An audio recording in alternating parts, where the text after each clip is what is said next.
அனைவருக்கும் வணக்கம். ராகு காலம் அப்படிங்கிறது நமக்கு எவ்வளவு பெரிய நன்மைகளை அள்ளி கொடுக்கக்கூடியது அப்படிங்கிறத பற்றி தான் இந்த பதிவில் பார்க்க போகிறோம். நம்ம எந்த ஒரு நல்ல காரியத்தை செய்கிறதா இருந்தாலும் ராகு காலம், யமகண்டம், குளிகை நேரம் இது எல்லாமே பார்த்துட்டு அதுக்கப்புறமா தான் சுபகாரியங்களை தொடங்குவோம். ராகு காலம் அப்படின்னு பார்த்துட்டோம்னா அது கெட்ட சகுனமாக சொல்லப்படுதுங்க. ராகு காலத்தில் எந்த வேலையை தொடங்கினாலும் அது தடைபடும் அப்படிங்கிறதுனால தான் இது ஒரு கெட்ட காலமாக பார்க்கப்படுது. அதனால தான் யாருமே ராகு காலத்தில் எந்த ஒரு நல்ல காரியங்களையுமே செய்ய மாட்டாங்க.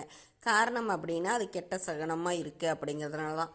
அதிலும் ஆன்மீகத்திலும் சாஸ்திரம் மீதும் நம்பிக்கை இருக்கிறவங்க இந்த ராகு காலத்தில் புது முயற்சிகள் எடுக்கிறது, திருமண பேச்சுவார்த்தை, புதிய தொழில் தொடங்குறது, வீடு குடி போகிறது, இந்த மாதிரியான நல்ல செயல்களை செய்யவே மாட்டாங்க. ஆனால் வெள்ளிக்கிழமை ராகு கால நேரத்தில் துர்க்கை அம்மன் வழிபாடு செய்கிறது அப்படிங்கிறது நமக்கு எண்ணற்ற பலன்களை கொடுக்குங்க. வெள்ளிக்கிழமை ராகு கால நேரம் அப்படின்னு பார்த்துட்டிங்கன்னா 10:30 மணியிலிருந்து 12 மணி வரைக்கும் இருக்கும்.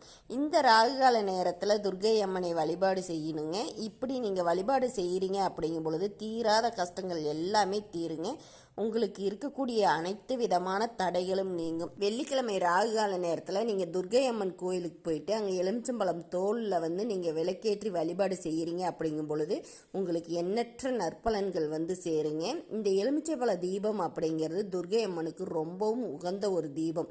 அதனால் நீங்கள் வெள்ளிக்கிழமை ராகு கால நேரத்தில் நீங்கள் துர்க்கை அம்மனுக்கு எலுமிச்சம்பழ தீபம் ஏற்றி நீங்கள் எந்த மாதிரியான கோரிக்கைகளை வச்சிங்கனாலும் சரிங்க, அந்த கோரிக்கை உங்களுக்கு ஒரு 9 வாரம் நீங்கள் தொடர்ந்து இந்த தீபத்தை ஏற்றி நீங்கள் துர்க்கை அம்மனை வழிபாடு செஞ்சிட்டு வரீங்க அப்படிங்கும் பொழுது நிச்சயமாக நீங்கள் வைக்கக்கூடிய அந்த கோரிக்கையானது உடனே நிறைவேறுவதற்குரிய வழிகள் அப்படிங்கிறது உங்களுக்கு கிடைக்கும்.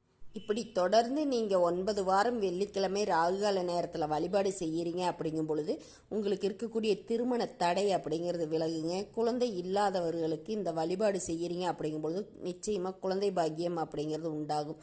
வெள்ளிக்கிழமை ராகுகால நேரத்தில் துர்க்கை அம்மனை வழிபடுறதுனால உங்களுக்கு இருக்கக்கூடிய துன்பங்கள் எல்லாமே நீங்கி செல்வம் பெருக ஆரம்பிக்குங்க. உங்களுக்கு இருக்கக்கூடிய கடன் பிரச்சனை, எதிரிகள் தொல்லை இதெல்லாம் கூட நீங்குவதற்கு உண்டான வாய்ப்புகள் அதிகம் அப்படின்னே சொல்லலாம். ராகுகால நேரத்தில் துர்க்கை அம்மனை வழிபாடு செய்கிறீங்க, அதுவும் எலுமிச்சம்பழம் தீபம் ஏற்றி வழிபாடு செய்கிறீங்க அப்படிங்கும் பொழுது உங்களுக்கு அது ஒரு பாதுகாப்பு அரணாகவே இருந்து உங்களை காக்கக்கூடிய சக்தி அப்படிங்கிறது அந்த தீப வழிபாட்டிற்கு இருக்குது. திருமணம் ஆகாத பெண்கள் இந்த வழிபாட்டை செய்கிறீங்க அப்படிங்கும் பொழுது உங்களுக்கு இருக்கக்கூடிய திருமண தடைகள் அகலுங்க. உங்களுக்கு நல்ல வரன் அப்படிங்கிறது உங்களை தேடி வரும். வெள்ளிக்கிழமை நாளில் துர்க்கை அம்மனை வழிபாடு செய்கிறோம் அப்படிங்கும் பொழுது மாங்கல்ய பலம் பெருகுங்க. உங்களுக்கு எல்லா விதமான நன்மைகளும் பெருகிக்கிட்டே இருக்கக்கூடிய ஒரு அற்புதமான வழிபாடு தான் இந்த வெள்ளிக்கிழமை ராகுகால துர்க்கை அம்மன் வழிபாடு அப்படிங்கிறத யாருமே மறந்துடாதீங்க. இந்த தகவலை பற்றிய சந்தேகங்கள் ஏதாவது இருந்துச்சுன்னு எனக்கு கமெண்ட்டில் சொல்லுங்கள். இந்த பதிவு உங்களுக்கு பயனுள்ளதாக இருக்கும் பட்சத்தில் லைக் பண்ணுங்கள். நலமுடன் வாழலாம், நல்லதே நடக்கும். நன்றி.